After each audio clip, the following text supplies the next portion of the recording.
नमस्कार दोस्तों, स्वागत है आप सभी का। इस वीडियो में हम बात करेंगे किम्बरले प्रोसेस के बारे में, जो कि एक इंटरनेशनल सर्टिफिकेशन स्कीम है जिसका काम है रफ डायमंड्स के ट्रेड को रेगुलेट करना।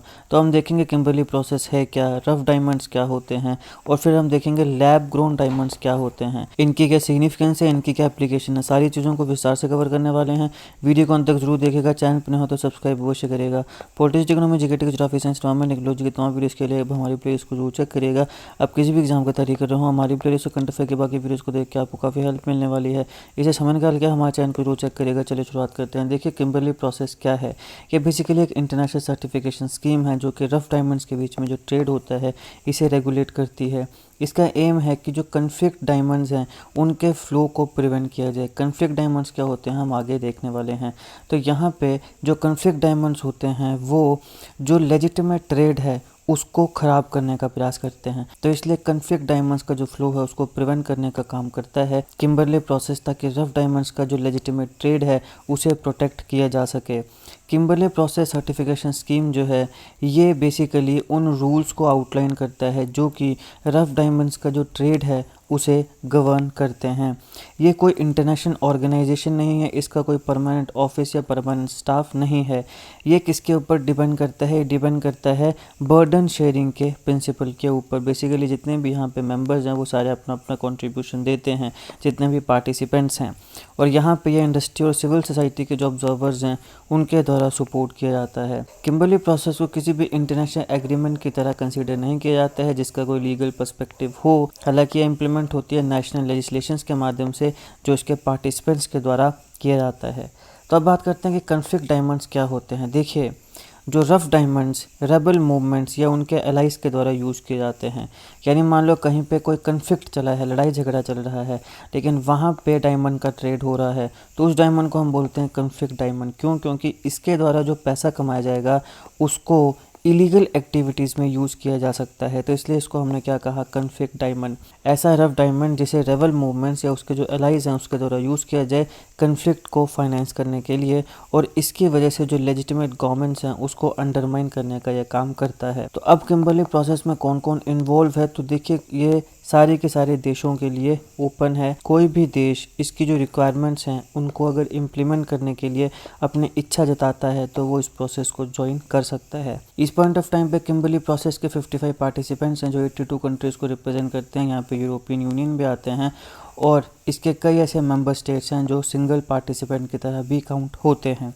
तो जो किम्बरले प्रोसेस है वो बेसिकली पूरी की पूरी दुनिया में जो रफ डायमंड्स का ग्लोबल प्रोडक्शन है उसको 99.8% कवर करती है। इसके साथ साथ एक वर्ल्ड डायमंड काउंसिल होती है जो कि इंटरनेशनल डायमंड इंडस्ट्री को रिप्रेजेंट करती है। यहाँ पे सिविल सोसाइटी ऑर्गेनाइजेशन भी आती हैं जैसे कि पार्टनरशिप अफ्रीका, कनाडा, और फिर वो भी आते हैं जो किम्बरले प्रोसेस में पार्टिसिपेट करते हैं, और काफ़ी मेजर रोल ये अपना अपना प्ले करते हैं।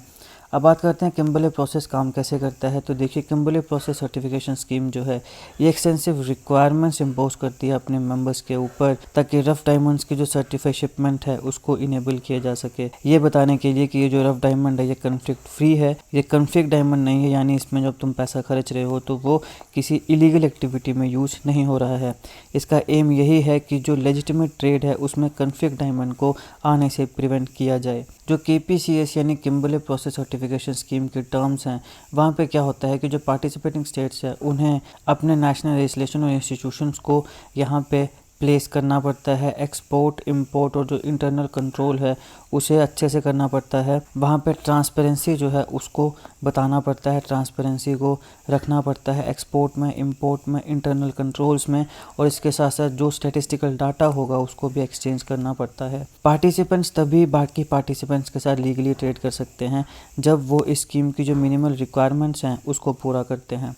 और रफ डायमंड्स की जो इंटरनेशनल शिपमेंट है वहाँ पे KP सर्टिफिकेट गारंटिंग जो है वो एकम्पनी करता है, यानी वो जो डायमंड है उसके साथ ये सर्टिफिकेट लगता है जो ये बताता है कि ये जो डायमंड है ये कन्फ्लिक्ट फ्री है। अब यहाँ पे जो रफ डायमंड है वो कैसे ट्रेड होता है, तो बेसिकली स्कीम के तहत रफ डायमंड्स की जो भी शिपमेंट होगी, जिसे भी एक्सपोर्ट और इंपोर्ट किया जाएगा, जो इंटरनेशनल बॉर्डर को क्रॉस करेगा, उसमें जो कंटेनर है, जिस कंटेनर में ये डायमंड रखा होगा वो टेम्पर प्रूफ कंटेनर होना चाहिए, और वहाँ पर एक वैलिडेटेड किम्बरले प्रोसेस सर्टिफिकेट होना चाहिए उस कंटेनर के साथ। ऐसे KPCS के तहत रफ डायमंड को ट्रेड किया जाता है। जो शिपमेंट है इसको जो को पार्टिसिपेंट कंट्री है KPCS के तहत वहाँ पर एक्सपोर्ट किया जा सकता है इस सर्टिफिकेट के साथ। जो अनसर्टिफाइड शिपमेंट होती है रफ डायमंड्स की, उसे पार्टिसिपेंट कंट्री में जो एंटर करने के लिए परमिट है वो नहीं दिया जाता है। अब इसी के साथ आता है लैब ग्रोन डायमंड। इसको हम सिंथेटिक डायमंड भी बोलते हैं। जो ट्रेडिशनल डायमंड मार्केट की डिसरप्टिव फोर्स है उसके तहत ये इमर्ज हुआ है। इसे लेबोरेटरीज में मैन्युफैक्चर किया जाता है। ये जो जेम्स हैं इनको लेबोरेटरीज में एडवांस टेक्निक के माध्यम से क्रिएट किया जाता है और ये एकदम देखने में नेचुरल जो डायमंड होता है उसी की तरह लगते हैं। हालांकि इनका जो केमिकल कॉम्पोजिशन है और बाकी फिजिकल और ऑप्टिकल प्रॉपर्टीज़ हैं वो सेम ही होते हैं नेचुरल डायमंड की तरह।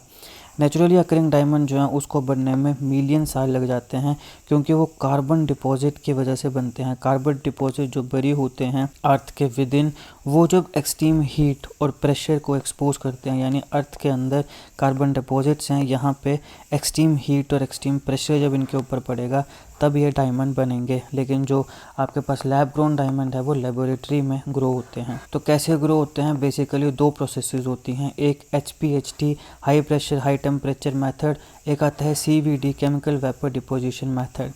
दोनों ही मेथड जो हैं उसके माध्यम से डायमंड्स को ग्रो किया जाता है। दोनों में ही एक सीड और एक जो डायमंड अनदर डायमंड की जो स्लाइस है उसका यूज़ किया जाता है।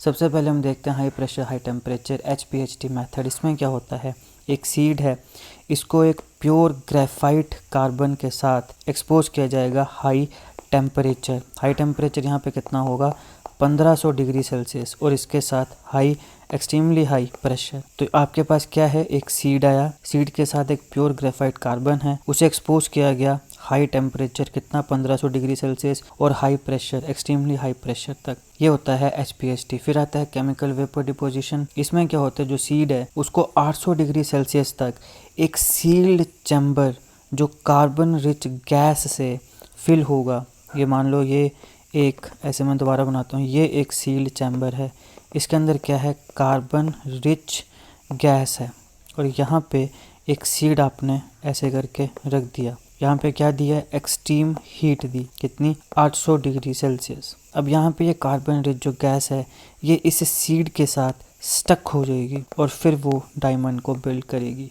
तो ये होता है CVD। एक में आप क्या कर रहे हो, सीड को कार्बन के साथ रख रहे हो, extreme high temperature extreme high pressure, वो है HPHT। दूसरे में आप क्या कर रहे हो, एक सीड है उसे एक कंटेनर में रख रहे हो, सील्ड कंटेनर में, अंदर क्या है, कार्बन गैस है। ये जो गैस है ये इस सीड के साथ मिल जा रही है, स्टिक हो जा रही है, और फिर यह डायमंड को बना रही है। एप्लीकेशंस की बात करें तो इंडस्ट्रियल पर्पसेस में, मशीन्स में और बाकी टूल्स में इसको यूज़ किया जाता है उनकी हार्डनेस और एक्स्ट्रा स्ट्रेंथ को इंक्रीज़ करने के लिए।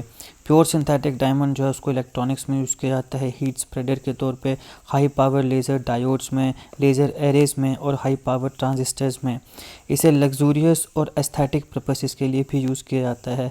सिग्निफिकेंस की बात करें तो देखिए, जो डायमंड लेबोरेटरी में ग्रो होता है उसका कोई एनवायरमेंटल फुटप्रिंट नहीं होता है, यानी कि ये एनवायरनमेंट को ख़राब नहीं करता है, पोल्यूशन नहीं करता है नेचुरली अकरिंग डायमंड के कंपैरिजन में। डायमंड फाउंड्री की एक रिपोर्ट के मुताबिक जो environmentally conscious lab grown diamond manufacturer हैं उसके कंपैरिजन में नेचुरल डायमंड को एक्सट्रैक्ट करने के लिए 10 गुना ज़्यादा एनर्जी यूज़ की जाती है। तो यहाँ पे एनर्जी का यूज़ भी कम हो रहा है।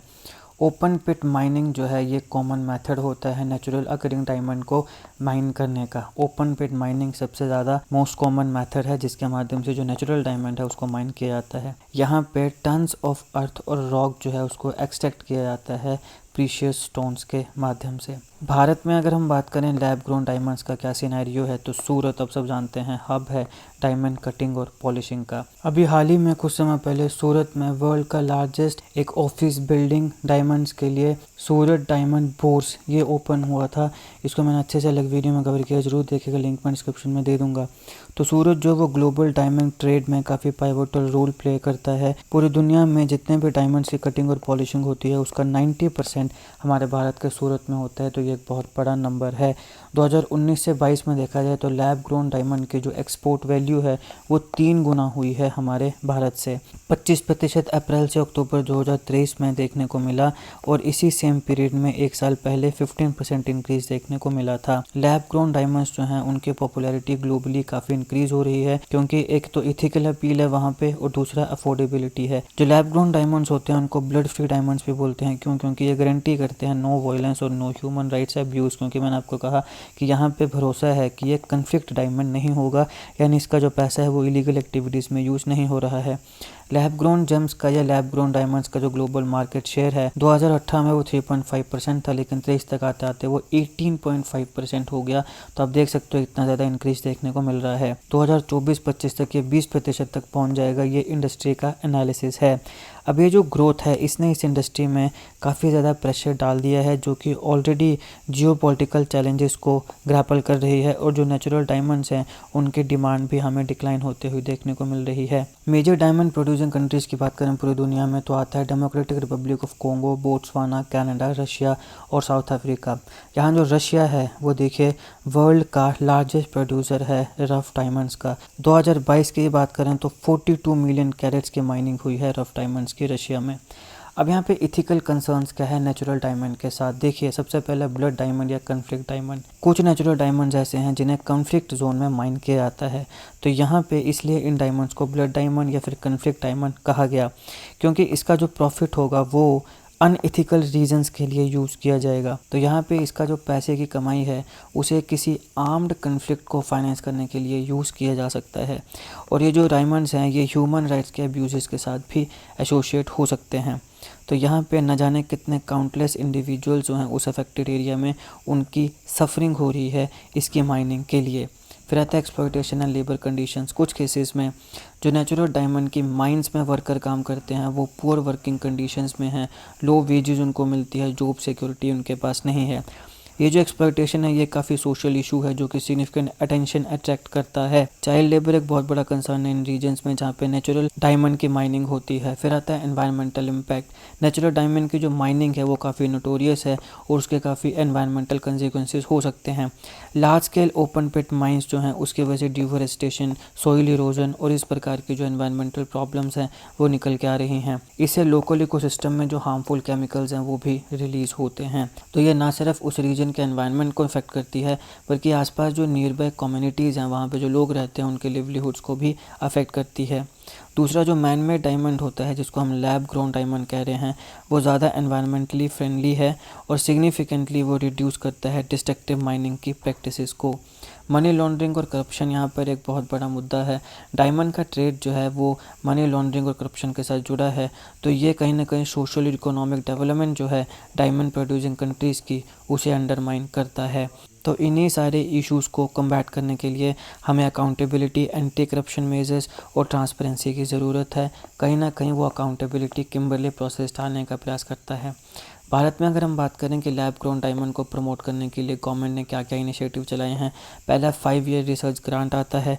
2023-24 के बजट में गवर्नमेंट ने 5 साल के रिसर्च ग्रांट को एक इंस्टीट्यूट ऑफ टेक्नोलॉजी को अनाउंस किया था कि हम देंगे जो इसके ऊपर रिसर्च करेगा। इस ग्रांट का एम है कि जो इंडिजिनस प्रोडक्शन है लैब ग्रोन डायमंड्स की मशीनरी सीड्स और रेसिपीज़ की उसको इनकरेज करेगा। ये जो प्रोजेक्ट है ये IIT मद्रास को मिला था। इसके साथ साथ Indian centre for lab grown diamond जो है इसे भी प्रपोज किया गया। इनसेंट LGD इसका नाम है कि इसको भी हम इस्टेब्लिश करेंगे। गोल क्या है कि जो इंडस्ट्री और इस प्रकार के एंटरप्रेनर्स हैं जो इस इंडस्ट्री के साथ जुड़े हैं उन्हें टेक्निकल असिस्टेंस प्रोवाइड की जाए।